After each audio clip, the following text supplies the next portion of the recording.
Olá, o meu nome é Nádia Inácio, eu sou advogada contratualista e nesse canal falamos tudo sobre contratos.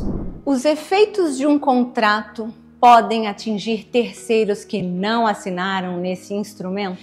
O contrato opera efeitos entre as partes, essa é a regra. Mas não é incomum que o contrato afete a esfera jurídica de terceiros. Aliás, é muito comum que o contrato atinja outras pessoas que não participaram da celebração deste instrumento. Quem nunca viu uma cláusula em que a parte se compromete por si e por seus funcionários ao não vazamento de dados, estabelecendo penalidades aos obrigados, por exemplo? Temos aqui uma promessa que é plenamente válida, mas ela é eficaz? Os efeitos dela se produzem em relação a quem? Somente às partes ou aos terceiros que não participaram? A princípio, o contrato vincula e obriga apenas as partes contratantes. Em geral, o contrato somente obrigará um terceiro se ele anuir com a obrigação, se ele vier concordar de maneira expressa ou tácita com a obrigação contraída. Então, via de regra, nós temos aqui uma promessa que é válida, mas que obriga somente as partes, porque se o terceiro não assume essa obrigação não será exigível dele. O Código Civil fala da promessa de fato de terceiro no artigo 439. Aquele que tiver prometido fato de terceiro responderá por perdas e danos quando este terceiro não executar o que foi prometido. Veja, aquele que prometeu é o único obrigado a cumprir e vai responder se o terceiro não vier a anuir, vier a cumprir o prometido. Agora, se o terceiro anuir, concordar, aí sim passa a ser dele a responsabilidade pelo não cumprimento da obrigação.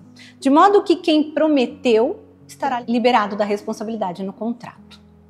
E aqui eu trago um exemplo muito comum. Os contratos em que as partes se obrigam por si e por seus sucessores ao cumprimento de determinada cláusula. Se houver o evento óbito da parte que firmou o contrato, os sucessores estão obrigados a cumprir aquele contrato? A resposta é, como sempre, depende. Se eles vieram a posteriori e anuíram com o contrato, conforme eu já disse, a responsabilidade sim passa a ser deles. Mas se não vieram, então não estão obrigados. Nesse caso, como que se resolve? Haverá uma quebra de contrato? Assim, havendo multa, indenização a ser paga, esse valor desta multa, desta indenização, será pago pelo espólio, pelos bens deixados por aquele que assumiu o contrato, não pelos sucessores. Lá do outro, nós temos também o terceiro prejudicado. Mas quem é este terceiro prejudicado? O Código Civil menciona 157 vezes a palavra terceiro, e em boa parte delas, o dispositivo regula a proteção do terceiro de boa-fé.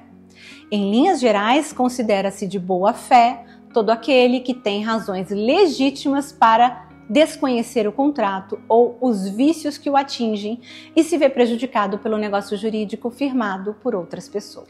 Um exemplo clássico. Comprador de imóvel por promessa de compra e venda que se depara com o imóvel que foi comprado hipotecado por contrato entre o banco e o vendedor. O terceiro prejudicado não foi chamado ao contrato principal.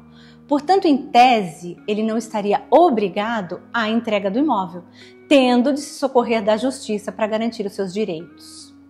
Importante ressaltar que o terceiro sofrerá os efeitos do negócio se a lei exigir a formalidade especial para a publicidade do negócio firmado, como é o caso de contrato de compra e venda de imóvel a partir de um determinado valor.